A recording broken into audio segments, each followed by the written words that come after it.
Hello, hello, hello, everyone. Little upside momentum going in the CPI tomorrow. NY Fed released better than expected inflation projections. We also will see what CPI brings. Good afternoon, Patrick. Hey, Josh. Pretty steady rise today. There was some. I hope you spotted the momentum bars.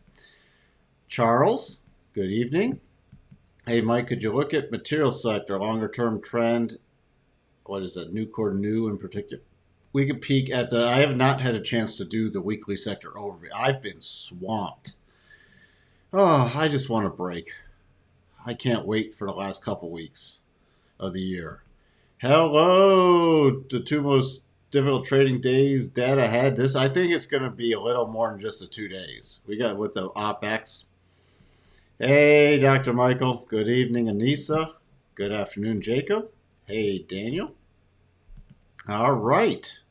So, if you don't know, if you didn't pick it up, this is Mike Arnold, co-founder of Pat Trading Partners, along with Bob Iacchino here. If you are new here, please do consider subscribing, ringing that bell, and hitting the like button. All right. Got everything house cleaning out of the way. Where did I leave this off? Please stay safe, snowstorm en route to the Great Lakes area. Well, thank you for those nice stay safe wishes, Dr. Michael. I know they're calling for it's rain to snow for us. We will see. Yes, Tesla did sell off quite substantially today. If you haven't watched this week's Futures Edge with Bob, Jim, and Luke Groman, make the time to do so. I have not even had a chance to watch it yet, Sterling. I haven't. That's how swamped I am. I think I'm going to be in markets a bit longer than planned after today. Well, hey, and sometimes, the last week of trading isn't normally that bad. It's thin, but for just catching some swings, it's actually not that bad. Yes, hit the like already. All right, let's get right down to it. Again, thank you everyone for being here.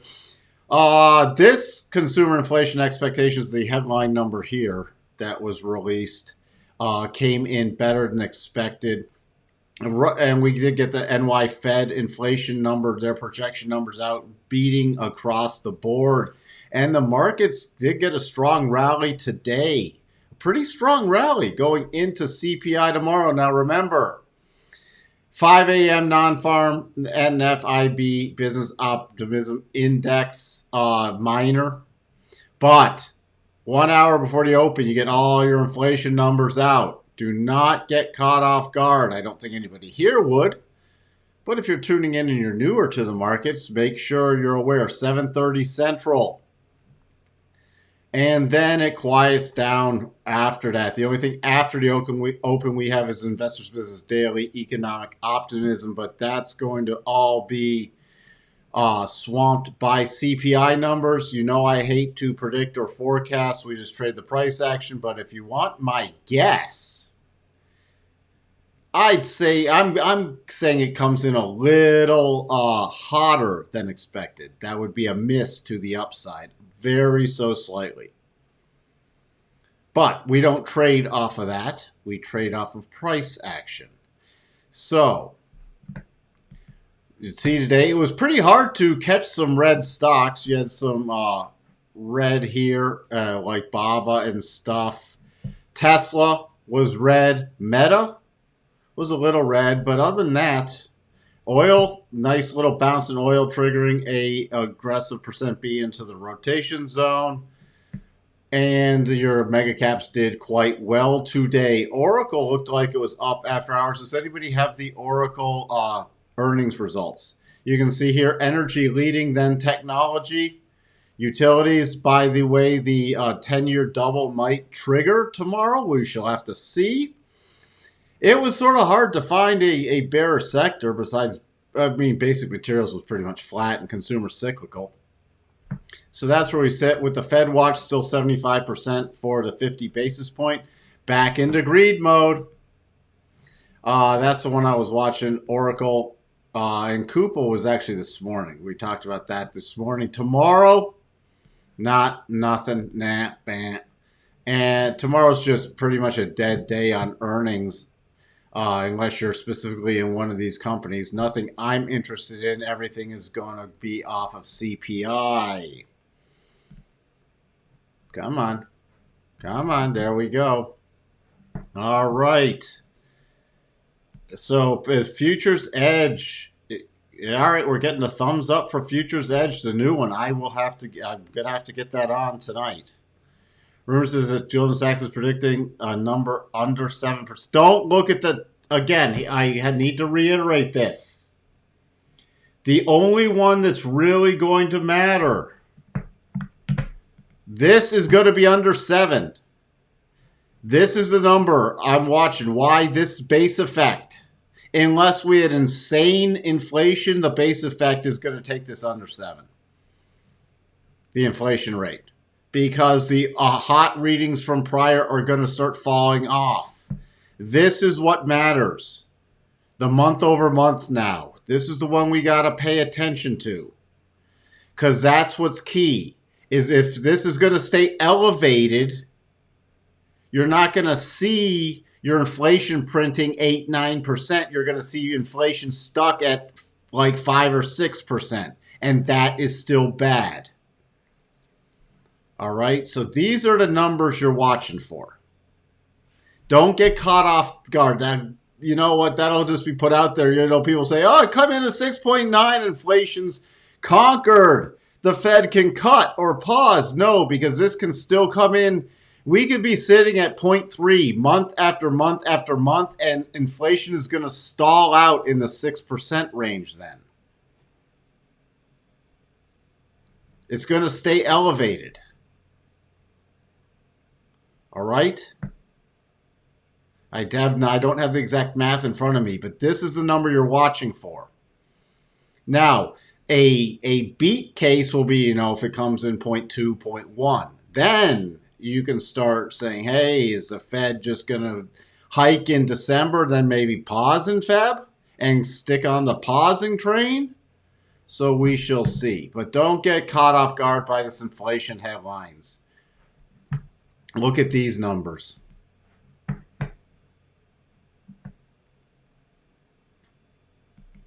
Do I recommend jumping in early with a limit order and stop loss to try to grab the initial emotional move for CPI or wait for the motion to clear?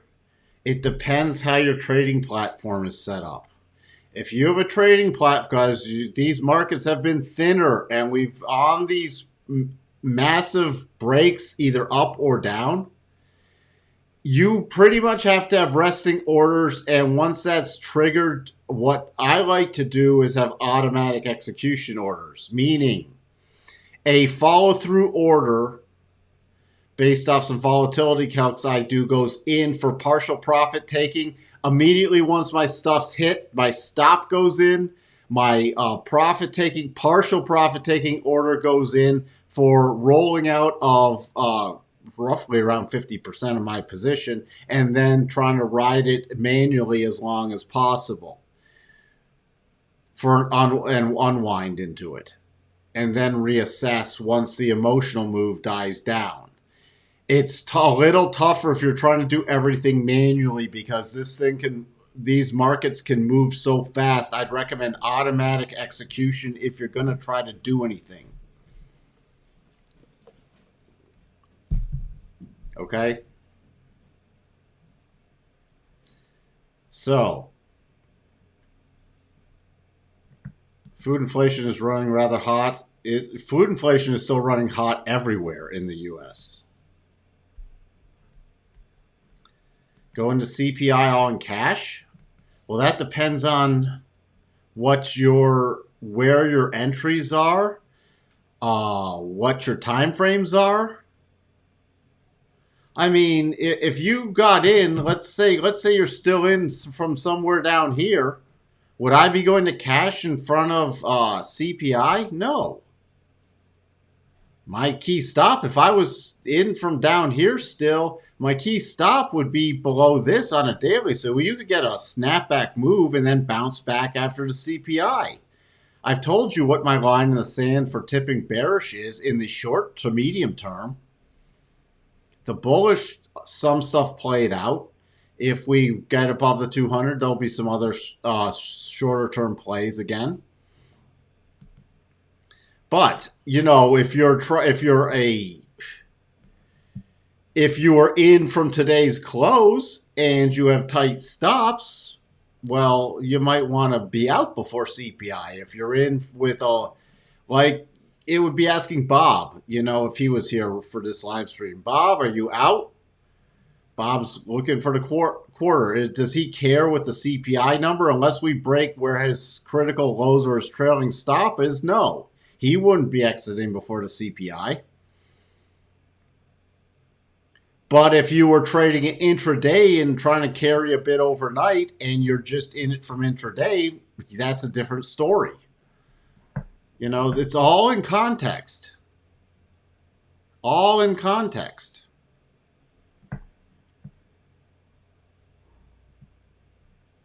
Got it. We'll use the break-even plus setting. Yes, NinjaTrader is a very good platform for that. That way you can take a lot of the quick execution out, and then you can take over manually managing the position after, you know, well into the emotional, either make a snap up or snap down move. Study out there is that 70% having challenges with their groceries bills, predicting more difficulty. I think the consumer is really tapping out. I really do. I know then I see the headlines also. Consumers' balance sheets are strong. I think it's weak. I think this inflation is taking a bigger toll on a lot of Americans. Not the top 3 or 5%, but a lot of Americans are getting hit harder, especially with food. So that's why I'm expecting it to really take hold after the holiday season. All right. So what do we have today? What did we have today? The momentum bars I'm talking about, you can see. Were you basing? You know, I talked about that this morning. Broke up, especially basing. Right here. 39.95, between 39.95, and then we got the momentum break this afternoon. Really nice. You got the little pop this morning, stalling out there, then the momentum break this afternoon, which was pretty easy to spot. And I've talked about it before. If you can't get, once you get the momentum break, if you didn't get on before, watch for that pausing bar. Pausing bar did not pull back to that 50% area. So then I watched for a rotation back up and another break for a little short-term play. It's a little fantastic. You get a single bar pause. Single bar pause after the momentum. I love to play the continuation off of that. It's one you should study. Single bar pause. No, is that something? Now, if you were in for a single bar pause play and you asked me, what should I do going into CPI? You should be out by now. That's a single bar pause momentum play. It's not something you're going to carry. That's what I'm talking about. Let's say, for example, though, hypothetically, let's say you took a breakout, you know, from the morning highs, and you want to ride some overnight. There would be enough cushion, from my perspective, to carry that into CPI. If that was a trade, why? Because you have a pretty decent cushion and you can put a stop in here. So if CPI causes a sell-off tomorrow, yeah, you'll probably get some slippage, but you have enough cushion. If it breaks the upside, you just keep trailing a stop. But if you were in this little afternoon play, would I be carrying that in the CPI? Not in your life. Because you're mixing, so you're way too close to volatility. The break-even thing, is that only in futures? I don't know. I mean, there are automated stock trading platforms. But that's a huge, I mean, for like Ninja does it really well, Ninja Trader. There's other trading platforms where you can uh, do automated. You can do automated stuff also. The nice way to do it is anything that can take advantage if you want third party stuff or if you're doing your own stuff, anything that you can use Interactive Brokers APIs, you can do a great automated stuff with. There's toolboxes out there for that. Where but you can do it on stocks with Interactive Brokers APIs. There's probably other third-party software out there. I just haven't investigated it. Interactive Brokers APIs are fantastic.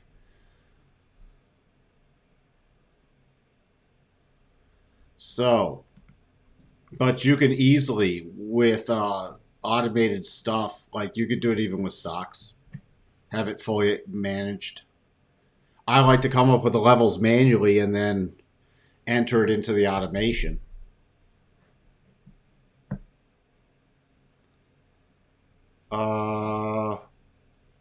Here's a quick topic for consideration. Fusion Department of Energy is going to hold a presser. Does this impact energy names in any way?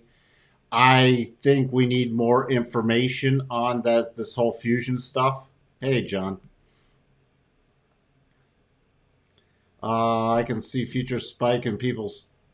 I can see a future spike in people's health, as I'm sure people are buying cheaper, less quality food. Yes, I think there will be. You remember inflation? You can't afford to. You might as well. People shift to the packaged stuff, the cheaper stuff. Live off macaroni and cheese. You know. Yeah, so many 401ks. The same boat I'm in with my wife's from work. The options are just horrible.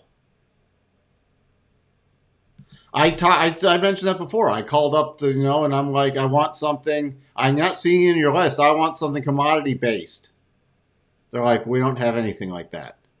I'm like, how can you offer? You have not one single thing. We have growth. Yay. Yay. Yay for me. It's pathetic. We had materials question for the longer term thing. Materials is still in buy mode for the material select spider. So any material play is still in buy mode from my perspective. I was asked that earlier. The only thing I'd be watching that just set up today is if you break down below the rotation zone now with this rotation back up, but I'm watching for this to set up. And it's getting a little momentum toppy pattern, but I'm watching for this to rotate up today. So right now, my key level, if you're the one I'm watching based off of is about 80.50 right here. Because if we break below that, I'm watching for a retest of 200, and then short term, any material things are off the table. But right now, we're getting a rotation back up. So let's just get through the longer term stuff. By the way, there was that little mini 5-minute double top. Closing in, we're back to the Friday high area before the little pullback on Friday. Nothing's changed with my 62.5% level, 40, 37, 25, right where the 200 is. Isn't it amazing how many times key areas line up? Isn't it just amazing? I think it is amazing. We break above there, even intraday, then I'm using the harmonic levels higher. And if we start running, I'm using the 87.5 to 100% range, which ties in from the first. Since I won't be on until after, I'm still using these levels. This 39.95 where we based just below that we had the breakout right around 39.95, 39.96. That's key. even for any pullback, unless we really break down overnight. That's key for me. And then it would be back to today's low, which we held, this 39.57. And then below that, I'm back to, with tomorrow, I'm really focused on about 39.37 to 39.40. We start breaking below that, then I'm back to that 50, that's 39.14, 39.11 area. So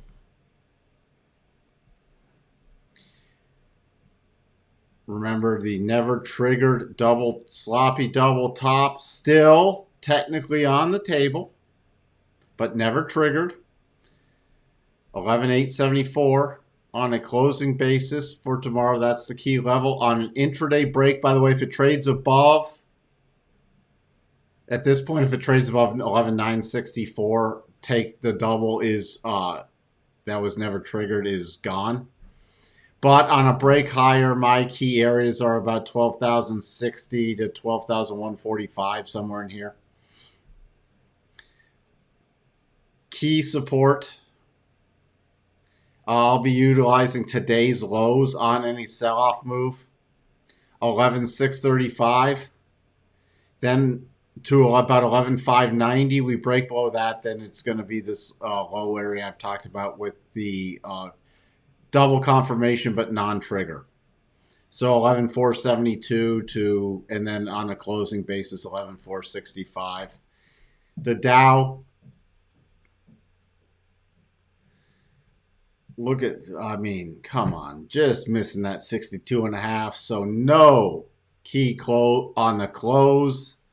Means the probabilities didn't shift. So still on a break higher, 34,550 to 34,700. Key support areas. First little level I would not ignore if you're looking at the Dow is about 34,040. And then it would be today's low, just below today's low, about 33,625. And then 33,460. Russell, double is still nowhere near invalidated. This is one that I would use aggressive stops with because going into the year end, I would use, I repeat, there we go, aggressive stops. So my key level on the morning, I'm watching 1833. We start breaking above there, I'll be targeting the 200. The technical stop level, if you're doing aggressive stops, would be 1863. Personally, if you broke above here, above the rotation zone, it'd be out until I'd consider a re-entry on a rollover play, but it would be out because we'll probably do a gravity well to the 200. The DAX, nothing. Still, your breakdowns 14.2, breakouts 14.4. Notes,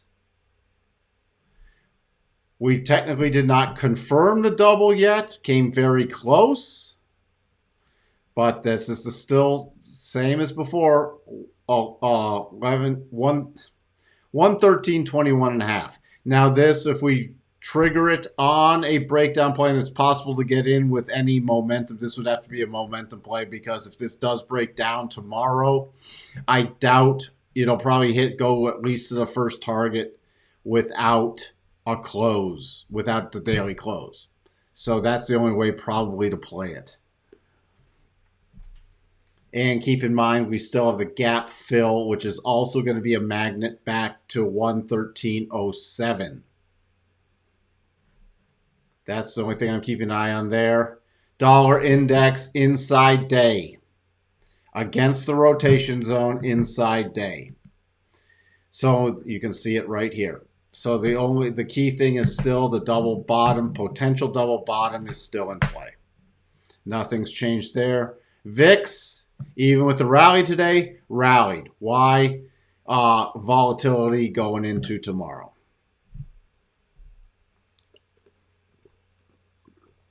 So, crude, Said I was watching for the bounce. Technically, on the close, it was a break above here for a percent B, which closed above there. But again, reward to risk is horrible. So it was a very tight intraday play only. I am watching for some crude follow through. My next target is back to 76. Natty Gas stalling at the 200 and closing back down. What's interesting is I was watching for it to close above the 62.5 because that would have made it easy, and of course it didn't make it easy. So it's just anything's trailing a stop on Natty Gas. I forgot to move this out of the way. There we go. But short term, I'm watching for the gap fill potentially and then another bounce back up. Gold, double is still in play, not triggered, pulled back to the daily rotation zone.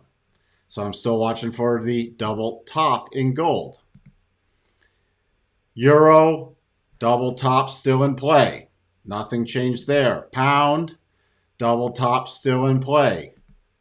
Yen did not have a double. I'm still watching this about 139 area for a potential breakout play. Bitcoin still in consolidation. Tesla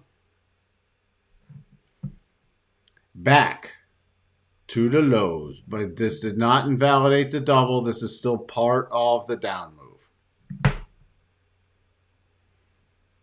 So that's where we sit. Longer term, it's still in bearish mode. Nothing's changed with that. And there aren't any great short-term. Now, you break below this 166 area, there could be a nice little play to the downside, 157 to 154. That's going to be a potentially nice play. Remember also from that long-term perspective for Tesla traders, keep in mind with the 62.5 and the 200 on the weekly, 163.11. Why I'm pointing this out? Because we get a weekly close below that 200.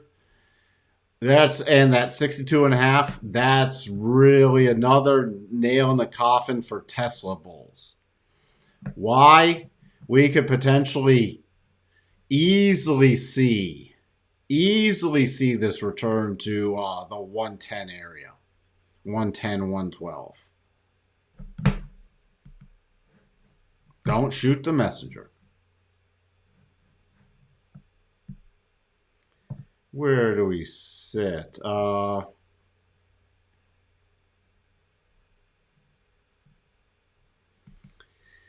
Yeah, that's what, I don't actually like all these short-term, the way it's gone into the gamification with the options and all this ODE option trading. Because it's so much leverage, and this is coming from an options market maker, ex-options market maker. It's so much leverage, and now it's just been gamified with these super short dated. You can essentially be trading super short dated options every day. Don't think it's beneficial to the markets.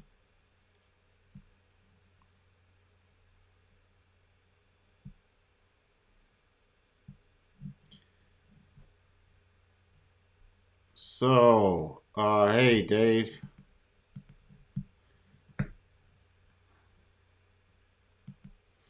Mike is right. I've been studying charts from all different asset classes 7 hours per week, and the accuracy of the harmonics is staggering. My wife calls them mathematical voodoo. I'm telling you, it's why stress harmonics over fibs. I'm not just doing that to be different. I mean, this is stuff I was a fib guy, and then I'm like, I don't even remember how I got into harmonics. I was playing with stuff, and I'm like, huh. Then I started testing, and I'm like, whoa, this works way better. My probabilities went up substantially. And the stuff I put together with testing it, I tested fib levels. I haven't had to teach some stuff because some platforms didn't. If you look at some of my older stuff, I had to teach it with fibs because I couldn't, the platform didn't allow you to do harmonics, and it was just, it still works, but the difference in using harmonics versus fibs is substantial.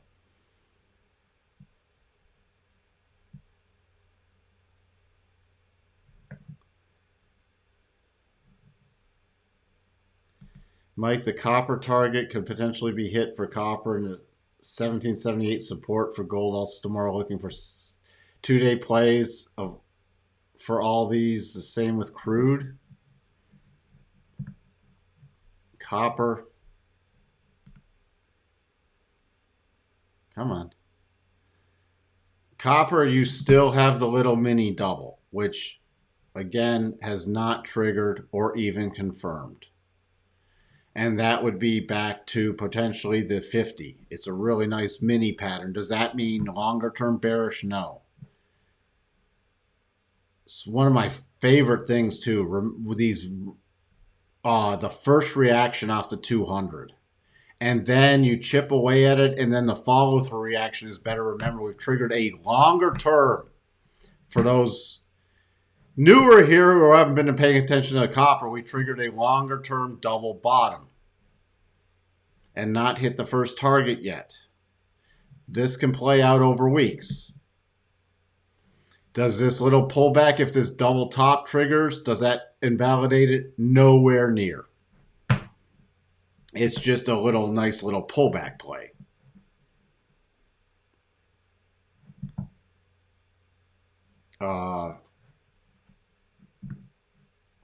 Good work, Messenger.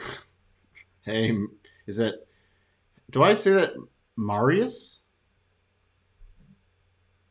I got shaken out of crude today, so I hope the continuation. We hit 71 support at the U.S. Open, then it raced up. Yeah, the crude I was watching, I think I mentioned that a few times. I was watching for a bottoming play in here before the next rollover play.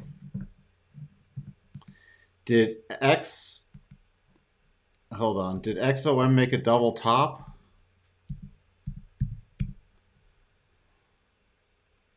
Did XOM on which time frame?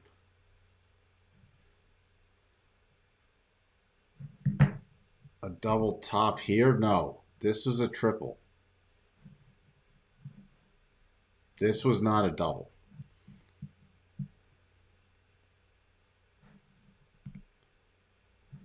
By the way, this technically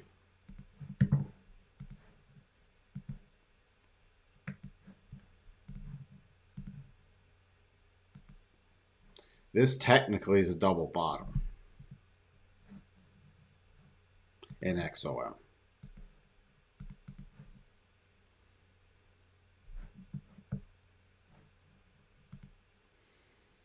And by the way, it's of the lower probability variety because it could trigger against the daily rotation zone. So just keep that in mind. Doesn't mean it can't be traded. It's just it loses a few percentage points. Mike, for those new, can you talk about your harmonic levels? Yes, just using, it's like the music scale, eighth increments. So for people knowing the fibs, some of the levels are very similar.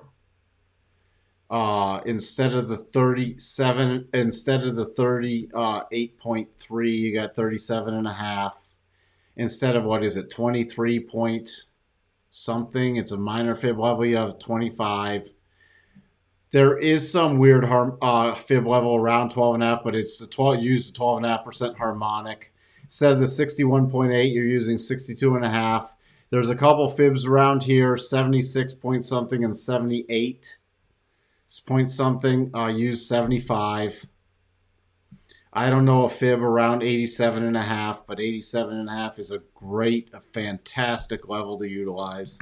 And why did that come unanchored?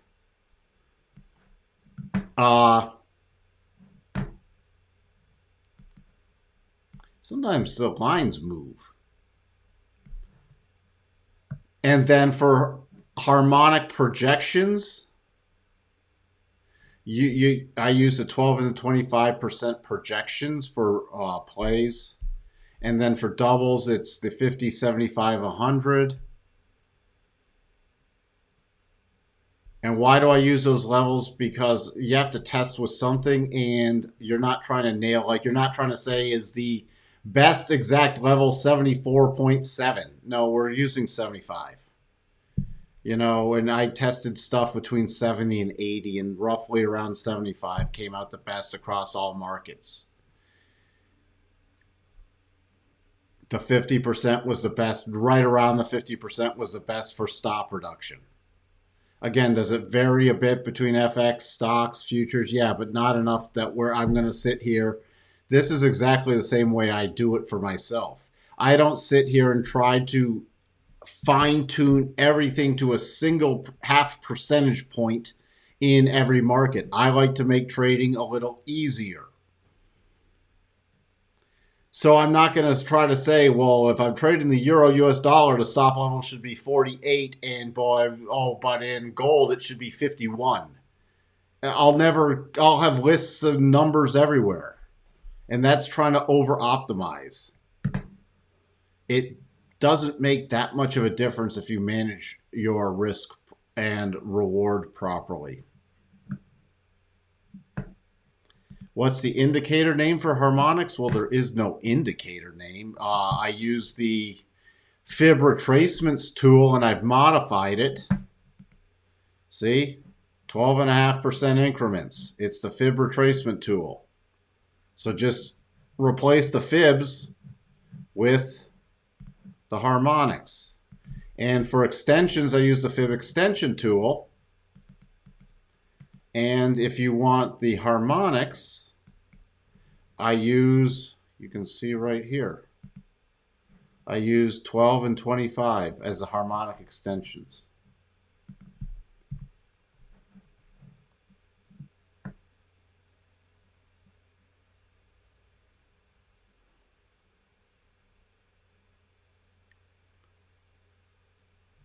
Yeah, if you're trying to trade doubles in the futures, you have to be very nimble on the short-term basis.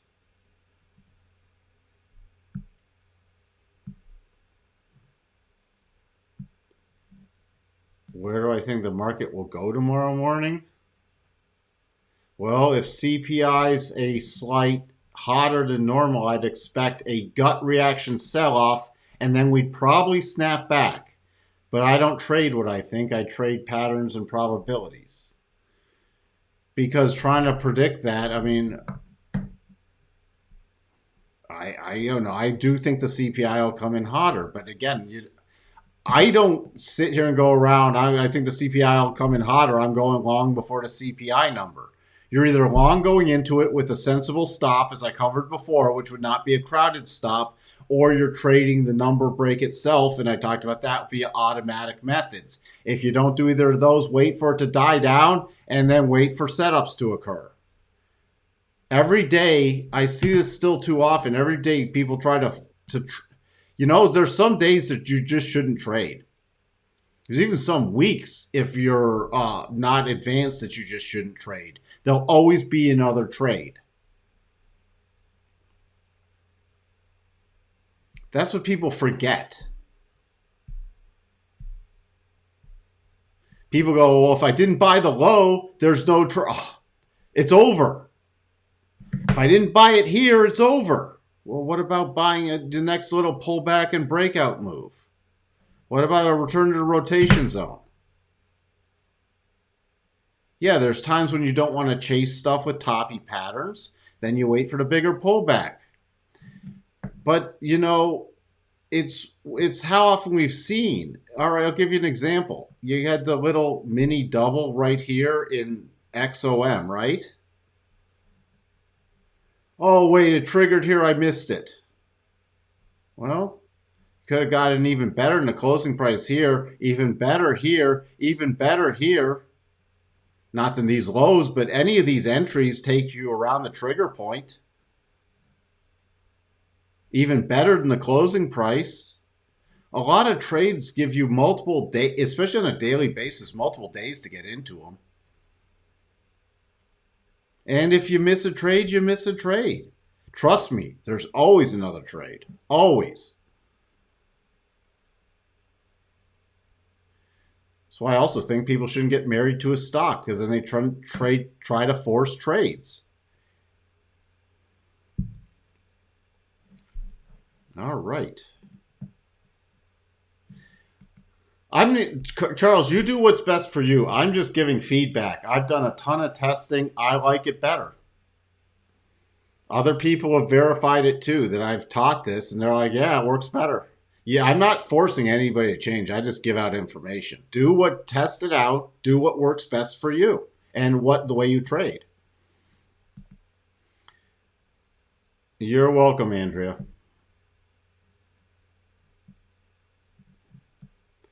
So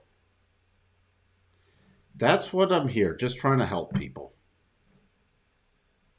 Really do care. There's too much crap out there, and people teach a lot of, the amount of stuff that's taught for free on this channel that people would charge outrageous amounts of money for, and they don't even know what you're talking about. Just like here, it gives you a great line in the sand. 62.5. Fantastic. Between the 50 and the 62. 50 and 62, always watch for major reversals. Other than that, you watch for the minor reversals here. Just like we ran up, we stalled out at the 12.5%. Broke down, my target's to 25%. Broke below that, target's to 37.5. Stalling out there. Guess what happens when we break below 37.5? Guess what my target is? And then I'm watching for other areas to fine tune it, but my target is the 50 is the next harmonic, and anywhere between the 50 to 62.5, I watch for reversals. What's the next thing? We close below the 62.5. Where did the probability shift?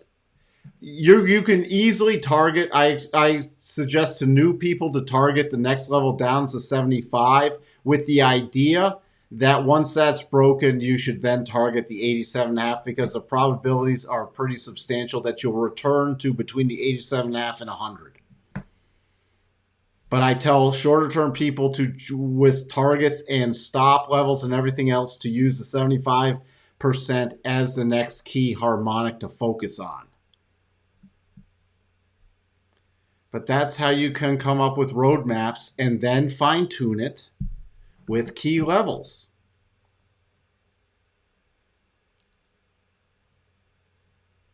All right. That's a great thing to do. And that's where a concept that I will use a concept called significant levels. Like if I'm trying to fine tune this in here with Exxon, remember I talked about between the 52 and the 60 and the 50 and the 62.5 for a potential bottoming pattern. I'm looking at a weekly chart. Well, here's between those key levels. This is a very key level. Why? Key close right there. Then we reversed. Then we had a gap open and a blistering sell week away from that level. Look at here. Tapping it with the high.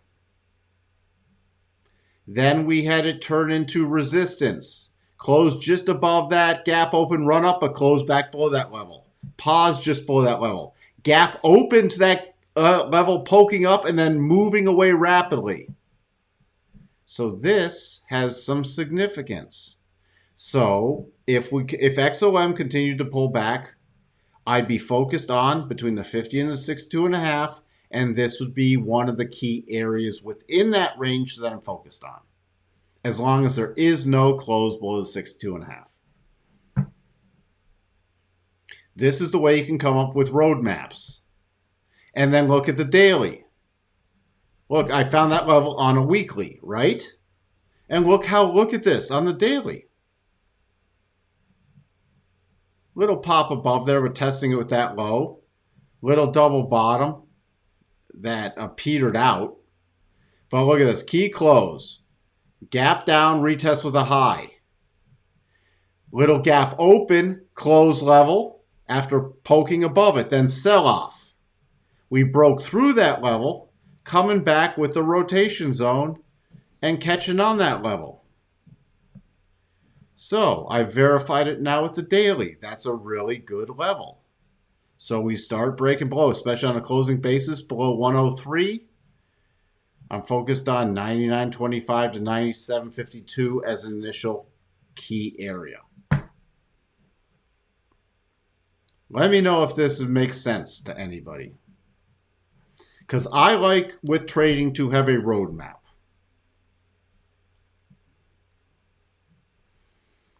Therefore, I can plot out things, can plot out key levels, plot out stops, plot out targets way before. It's also why I like the harmonics. For example, we have this little mini double. Let's say that triggers and moves up. Then let's say we get back above the 12.5. Well, there's gaps behind, so I know those are targets, right? If we continue up higher than that, I have another key target. Then what would naturally be the target would be this 1, 2, 3, 4, 5, 6. You see 6 touches right here. Well, that's a no-brainer target. But what are your targets beyond that? What are they? Well, this is where I use the reverse harmonics. So we come to this low. Now, if this low is broken, it's going to change. But let's just pretend we're going to stay in bullish mode. I don't know if I got the highest high. This would go to the highest high. I'm not going to sit there and search all these 6 points to figure out which one it is. So we break to new highs. What do I have? First area I generally use is stop reduction. 116.14. 117.67. You generally get reactions, especially at the 25%. Especially after breakouts. So, depending on your time frames, your durations, I now have areas I can move up stops and or take profits. Because there's no other price history up there. But I have a roadmap, and most people are just like, what next? And then you can also use, remember, I will use reverse harmonics. Then I will use a key forward harmonic.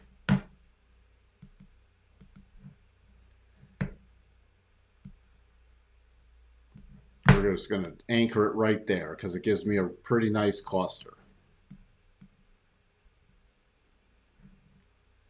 Those are from, and by the way, remember this other thing where it stalled out with all those top touches? That was a harmonic extension from 105.57. You saw that red line on there before, right? Okay, that was a harmonic extension. And look at all those touches there. Let me just take off this for a second. Oops. Let me take off this for a second. You see? You see all these touches up there at that red line? That was a harmonic extension from way back from the highs of June. And it took until November and you got 6 touches up there. It's not random. Is it trying to nail stuff to a penny? No, I'm trying to find an area where we can have a market reaction.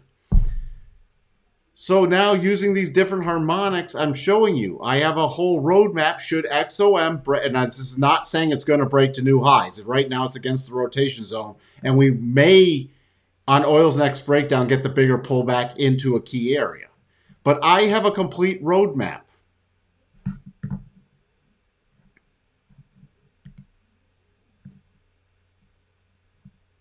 Where, you know, having a roadmap in my mind is very powerful because I can work out reward to risk. I can work out targets. I can work out key areas before I'm even in a trade. I can work out, hey, I'm going to move a stop here. I'm going to take some profits here. I'm going to trail when it hits this level.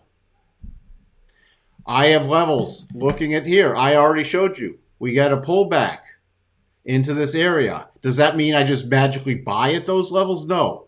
I might need a %B signal. I might need a double bottom signal. We break below that, but don't get the close above below the 62.5. I'm watching for a basing pattern with the rising 200 week coming in, as long as we don't get that close below the 62.5.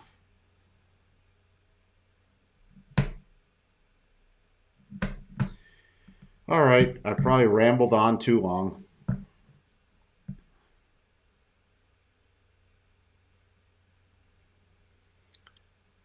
But this way I'm not sitting. When's my magic indicator going to cross? Yes, you can fine tune stuff. I still use some other things. You see it on the charts.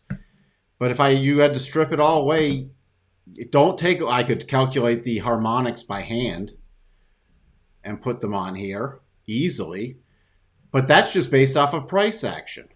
And then other things, why do I have a rotation zone on here? Because I've stressed so often how we watch for trades in that area. And it's a good way because I've tested out with this, increasing or reducing probabilities. That's why it's also on here, because I did a lot of testing with, all right, is there any filters that could be used to at least let me know when the probabilities shift slightly lower? And the best thing I found was the rotation zone. That was easiest to use.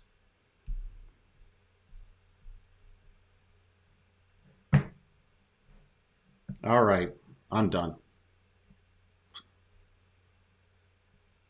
So,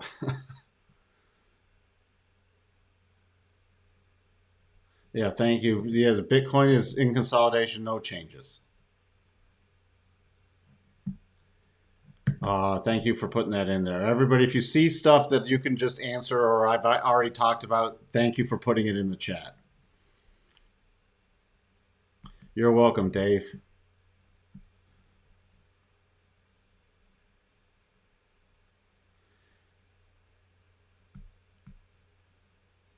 That's why I like the continuous futures contracts. You're welcome, Andrea.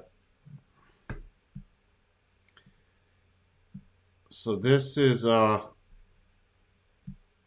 let's see, ramble on Rose. Yeah, I was listening to that earlier today. Do you ever get into a trade as a set and forget based off your harmonics, or are you more of a confirmation? Do I ever get in a trade? What I've been in plenty of trades that's essentially set and forget, especially longer term trades, because they may take a while. And I'll just set alerts. I even will, if it's a target area, I'll put a resting order in the market, and it might not get triggered. I'll know I'm in the trade, but I'll forget, like, on a day-to-day basis. I won't watch it. It'll be like, no alert went off. I didn't get an order confirmation. I know where my trailing stop is. I peek at it at least once a week to see if I have to modify for longer term stuff, if I need to modify stops. I have alerts set at key breakdown areas if I'm long. But it's literally like, Now, that's for longer term stuff. That's not for short term trades.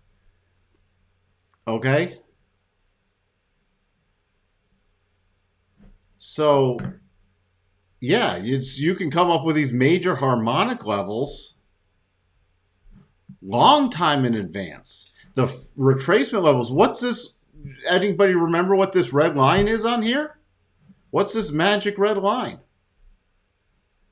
Well, how long have we had this on here? For a while now.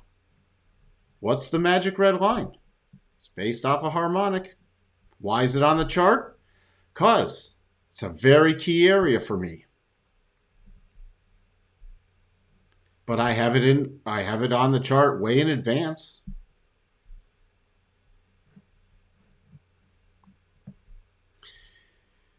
Okay. You're welcome, Charles. Thanks for the ramble. Still learning from it. My rambles are, I think, pretty good.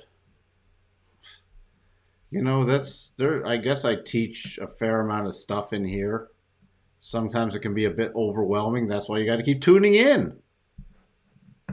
By the way, if you want to join the channel and you haven't yet, please consider it. It's not very expensive. There's 2 levels. Or if you want to do a donation or something else, that's how we support this stuff.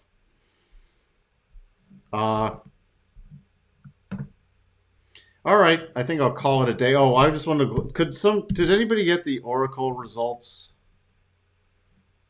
Let's see. We're still a slight gap up. Yeah, all right. Here they are. I mean, look at this. Here's another example. Look at this. Hold on. Stop the presses. I just got to go through something. People wondering. People wondering.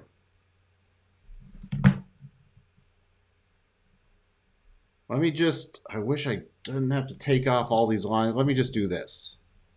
Oracle. The highs from Friday, December 10th, which was also a key weekly high. I mean, you can, then this, let me get this back to the weekly so you can see it.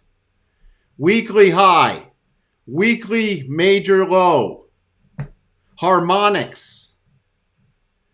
Look at this. Okay? This was in place since the week after. So starting, the end of February of last year. These levels were in place. I love Oracle, by the way, not the company, the stock to trade. 65.72, 61.30, and these. And again, people go, "Well, it didn't stop to a penny." I don't care. It's an area that I'm watching for reaction. Look, you fine-tune stuff. Oh wow, look at this: resistance, support, harmonic. Huh. We even gapped open to that level, traded down to the 200 week and closed above that level. We got the reaction right there. Hello. Rally back up. Look at the next thing. Huh. Huh. Wow. Reaction.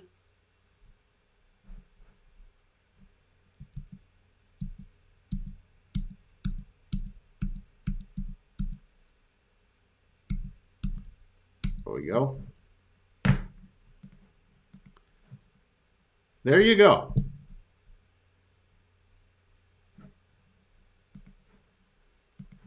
What do you think I'm watching for? Oh, I gotta flip. Oh, I gotta adjust that setting. That's gonna drive me absolutely crazy. Hold on.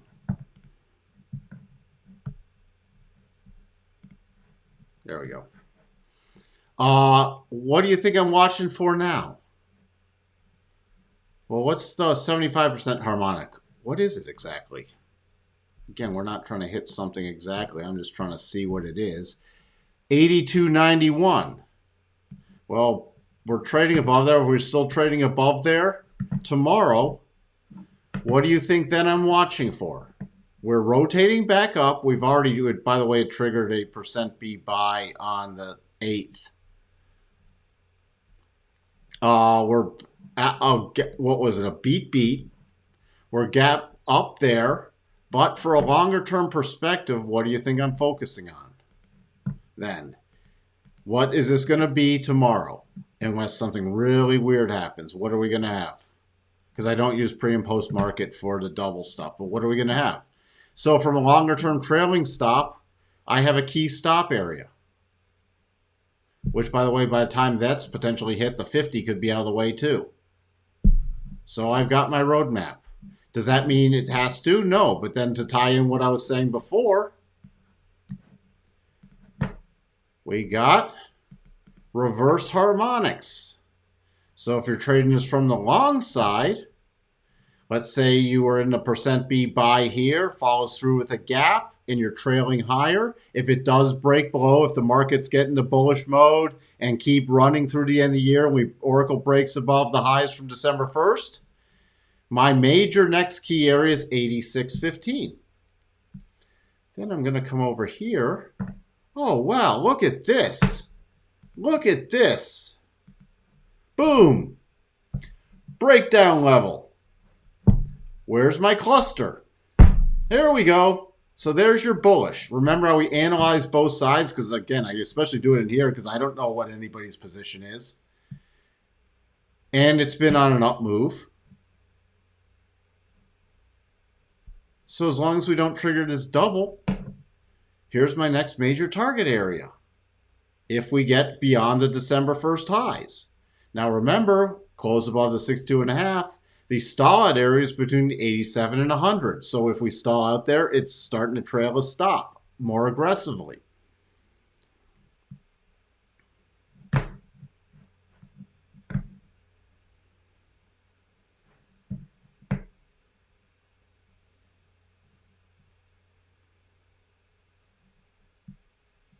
All right. If you take the time to study validity of harmonics, blow your mind. They even work on custom ratios. They do. They're not, again, nothing's 100%. Nothing's dead on to the penny. But for day-to-day use, how accurate they are is uncanny.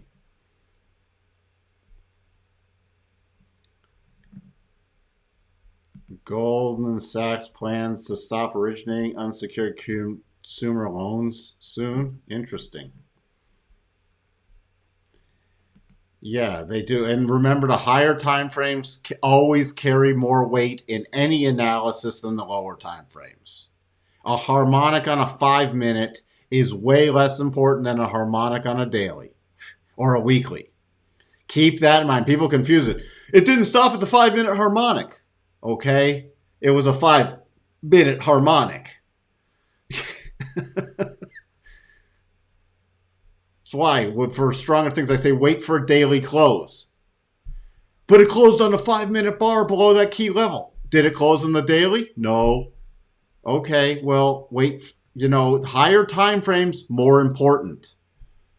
Learn to do significant analysis on minor time frames, even if you're trading shorter time frames, because you can use the higher time frame key levels in your shorter term trading.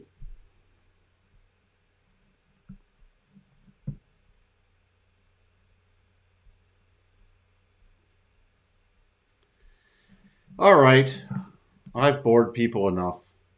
I always find, and then by the way, look at this. Look at this. I keep saying I've had enough, but look. Remember I forgot about this trade too. Remember, this is still Oracle. Remember we had our harmonic cluster? What formed? What formed right here?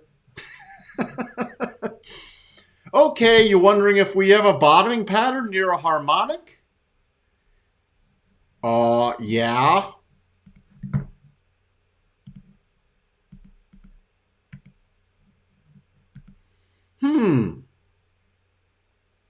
Double bottom.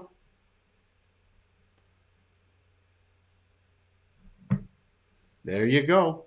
Double bottom forming at a longer term harmonic. Come up many, many weeks in advance.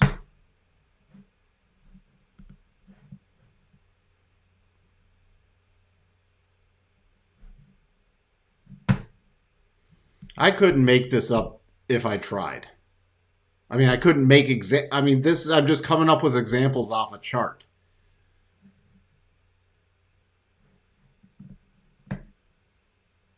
So, thank you for all the kind comments, everyone.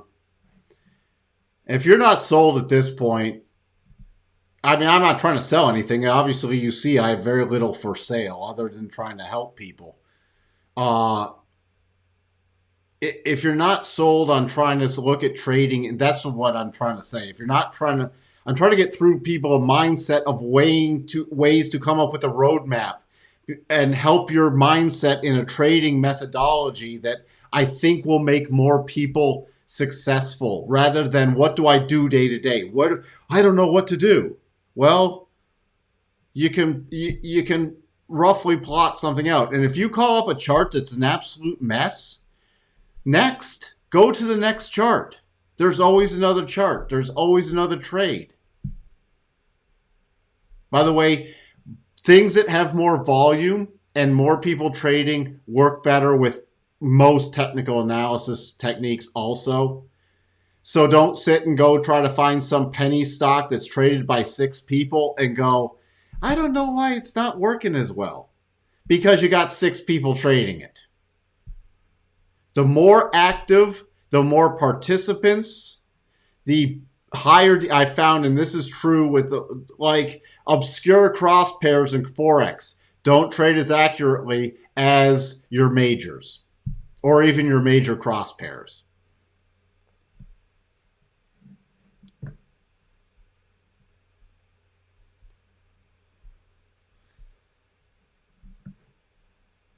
Yeah, and then we got Bob's input. I mean, Bob's talked about this. Sometimes he'll go, Mike, I'm on a TV spot. Can you whip up some analysis on this? You know, and I'll go, here are your key levels, but there is no trade right now. There's nothing here. There's nothing there. And that one might not even a market I look at. Or there might be, hey, there's this trade. It just closed beyond this key level, and here's the roadmap for it. Here's your key levels. That's why we utilize this stuff, because then he can put his fundamental spin on it and say, look, based off our analysis, here's where it sits. I mean, if you've watched me on the Jim Iurio Market Edge podcast, I do the same stuff. It's just on a longer basis. All right. Finally, I'm wrapping it up. I've gone on way too long. I'll see everybody for CPI Tuesday tomorrow.